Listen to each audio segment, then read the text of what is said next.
can't do anything less than 100% at this job that I love so much. I don't want to have someone go, yeah, he used to steal the show. We feel like we're on the verge of something big. I feel like I'm embracing it, hopefully as well as everyone else in TNA who's going above and beyond to make it the place that everyone talks about. I would always go out there and try and steal the show. That became my thing. I talked it up so much, and I would come back through the gorilla position going, follow that, MFers, and throw a case of water or something. To have something catch organically, like Joe Hendry did, to where everyone is chanting his name, that is something special and so hard to do. We are going for it this year, and we need the fans behind us, but only if we earn it. We earn your respect. You like our shows. You like our pay-per-views. You like seeing us live. This is the year. Do or die, and we're going for it, man.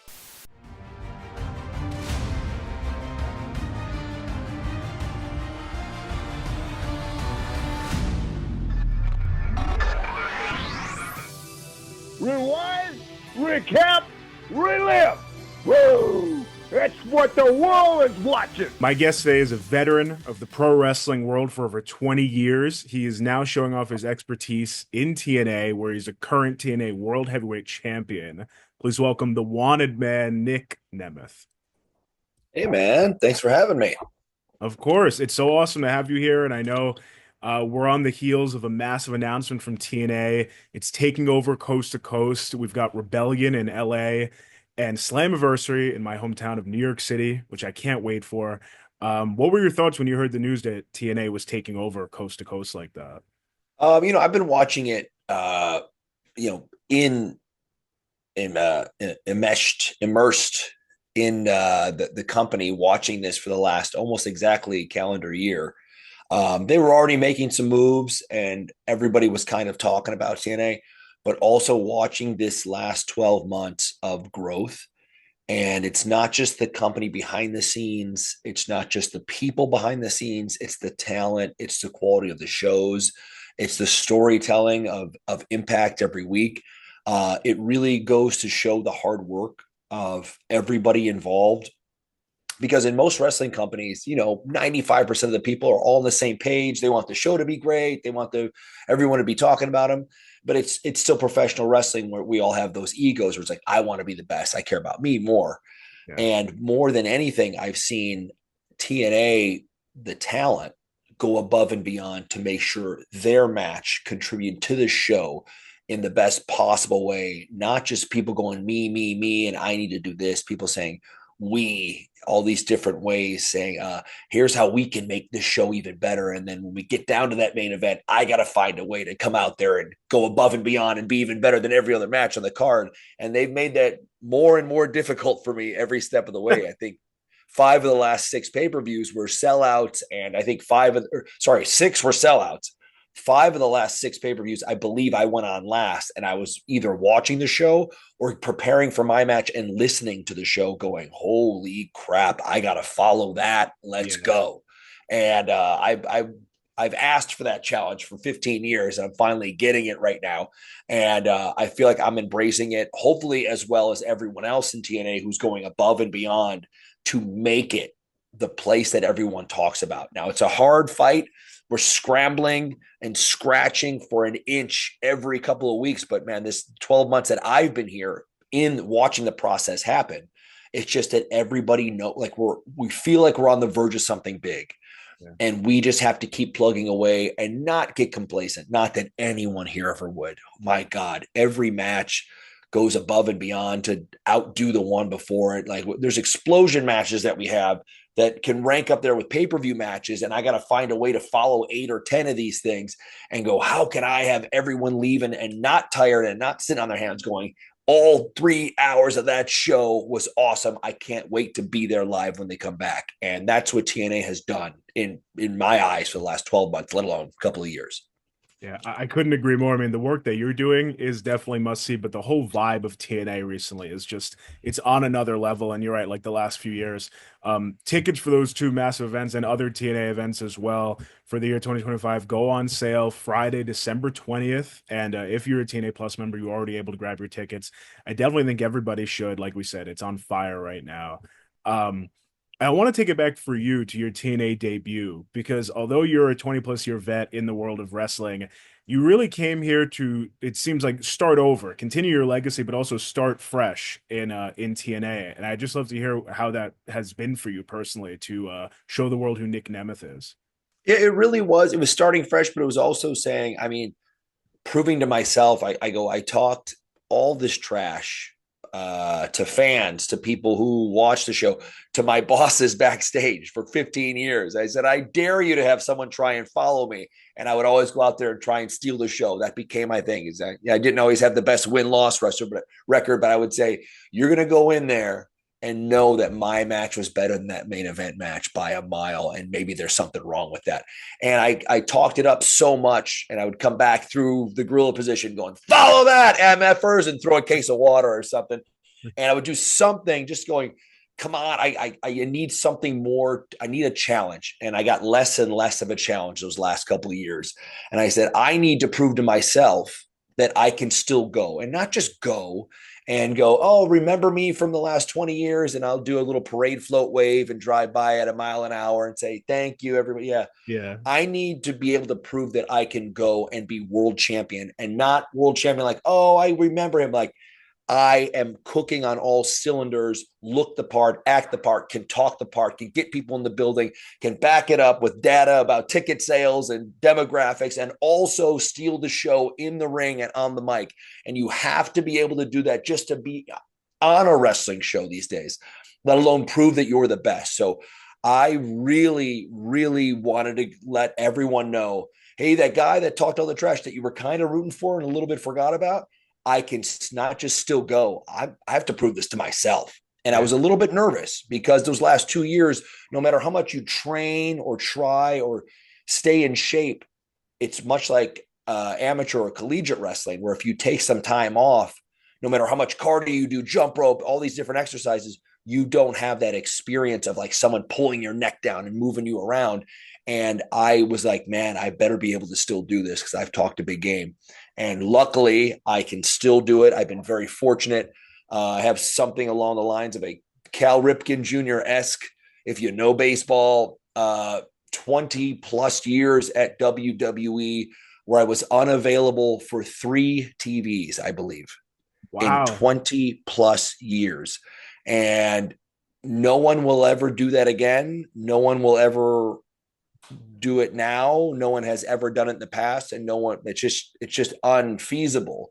And I've been very fortunate when it comes down to constantly outdoing myself, but never taking that time off, because I always thought maybe it's my best friend's wedding, but maybe this is the weekend where somebody gets hurt and they give me my shot and I got a chance to become world champ. And this was the one time, damn it, I can't go. And for 15 of those 20 years, I focused on, I'm giving every opportunity I can to myself and hoping for the best. And it didn't always work out that way, but I always lived that way. And I can't stop living that way now.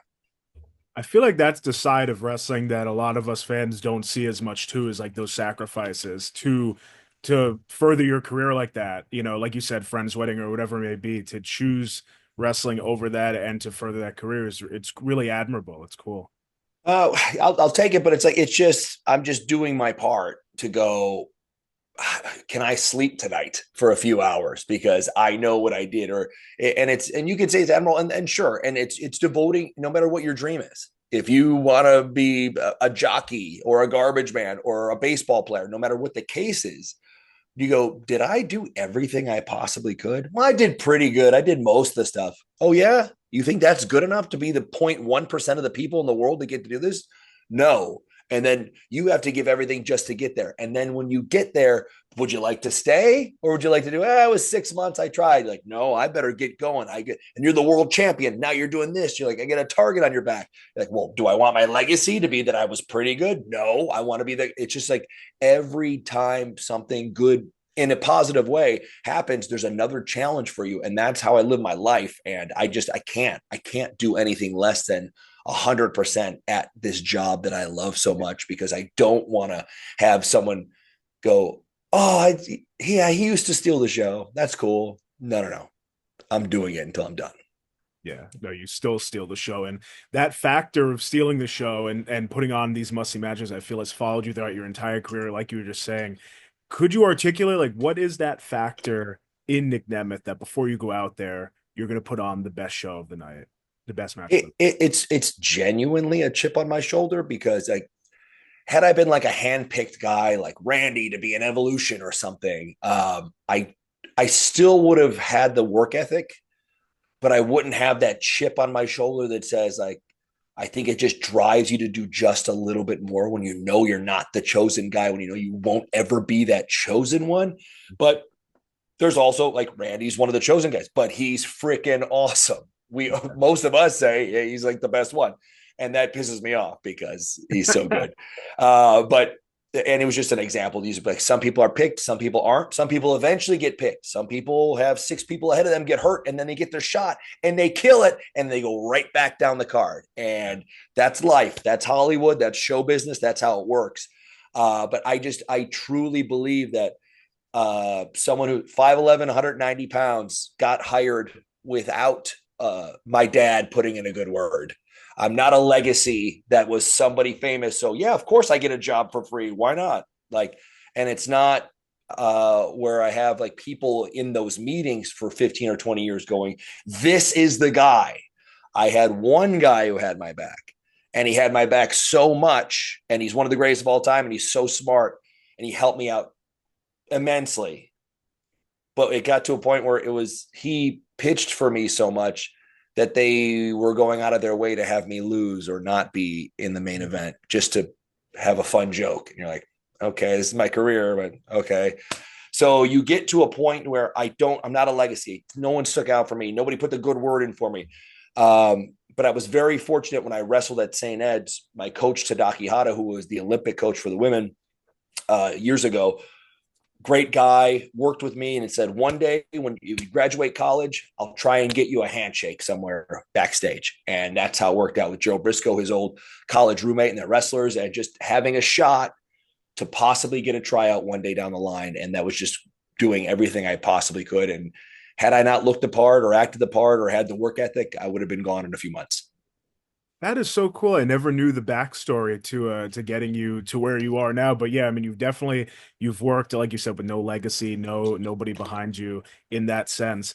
I want to talk to you about a man who you recently bested at Bound for Glory. Now, there was some interference in the match that allowed you to pick up the victory over Joe Hendry. But I'd love to hear what your preparation was like heading into that one, because your goal is always to steal the show, like you're saying. But Joe Hendry just has so much hype behind him right now. Well, I mean, I'm trying to answer that like not in a dickish way. Like a lot of people have hype behind them. And I've said this a million times. I've said it to you today a few times. And well, don't worry, we'll get to a positive point. But it's like I've seen 100 of those guys come, and I've seen 100 of the guys go. And I've seen guys that came in at 6'5", and the boss loves them, and everyone's saying how great they are, and they're crushing it, and they're 25-0, and they look the part. And they go, you know what? I'm going to call in sick because I don't really feel like traveling this week. And you go, oh, really?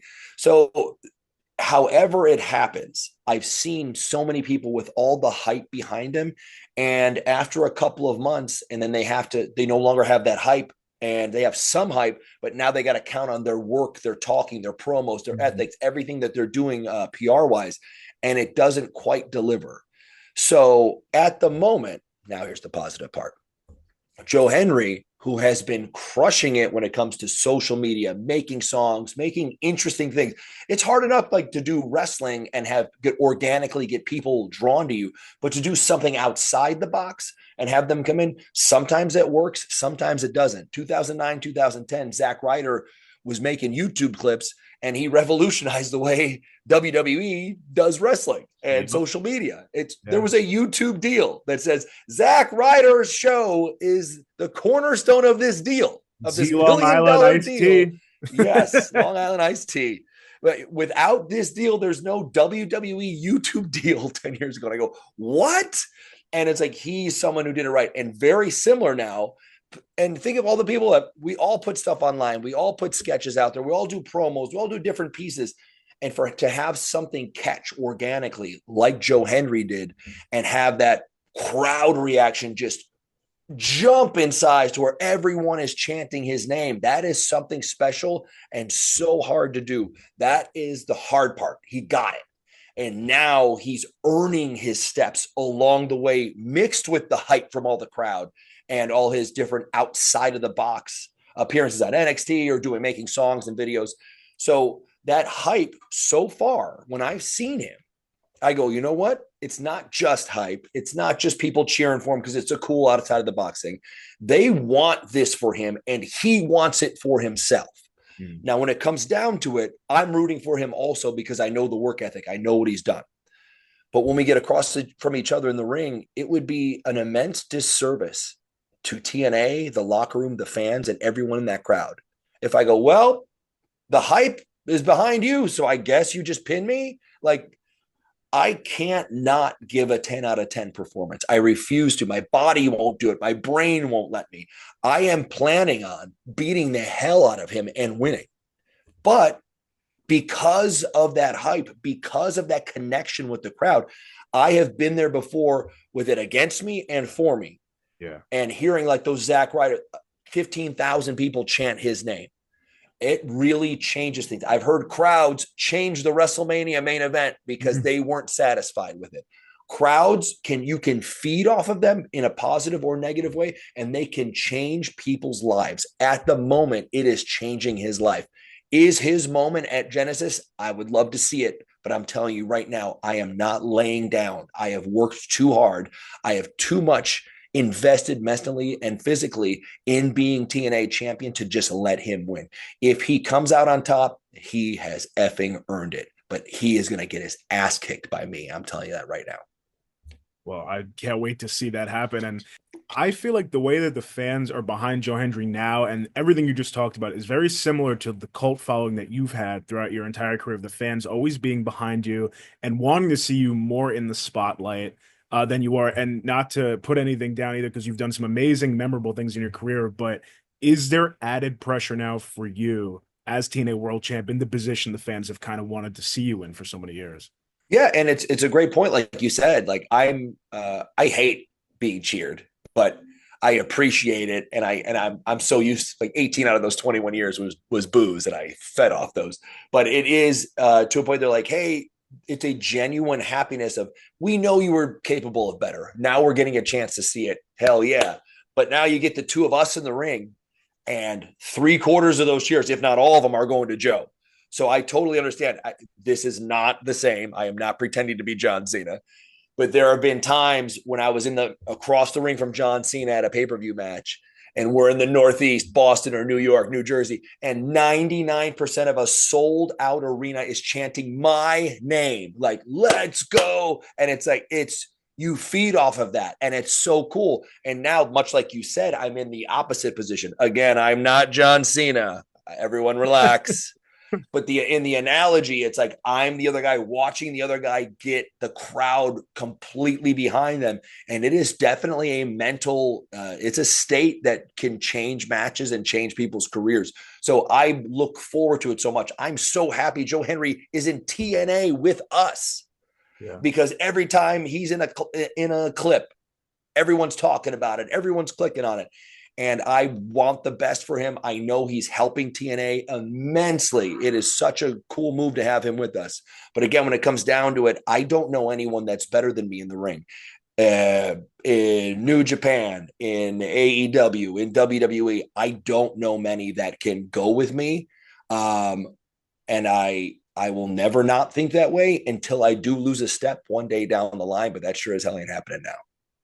Well, one tool you use very successfully in the ring to win those matches, to show everyone why you are the best, is the super kick. And I was wondering, we see so many super kicks in wrestling over the years. What is it that really packs a punch with Nic Nemeth's super kick? Why does it get the job done so often? I made a conscious effort to make mine mean more, until pretty recently when I got into the ring with some guys who were 2 and 3 times my size. And then it played a little bit differently. But for, I don't know, 4 or 5 of the last 6 years or so, I wanted mine to matter. And so many times, so many great super kicks are on shows. They happen sometimes multiple times in a match. Sometimes someone's on their knees. Sometimes it's a piece of a move of a combo to go to something else. And I went out of my way for a solid 5 years to go, when my kick hits, That's the difference. 1, 2, 3. Not we're going somewhere else. The match is over. No, I mean, well said and very emphatic. Like I mentioned, mega online ticket sales happening December 20th, this Friday, Rebellion in Los Angeles, Slamversary in New York City. TNA events as well. Other ones are on sale for that. So that's all Friday, December 20th. Nick, any final words for fans on what they can expect from you or TNA in 2025? Genesis is going to be something special. I'm telling you right now, I have no idea what is happening there, but it is going to be monumental. And it's just going to kick off this 2025 for TNA that is insanely ambitious, but we are going for it this year and we need the fans behind us, but only if we earn it. We earn your respect. You like our shows, you like our pay-per-views, you like seeing us live. Come check it out. This is the year. Do or die, and we're going for it, man. I love that. I love the passion. Nick, thank you so much for taking the time. I really appreciate this. You got it, man, for sure.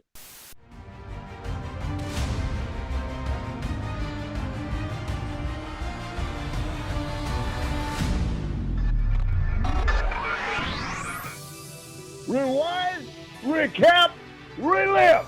Woo! That's what the world is watching.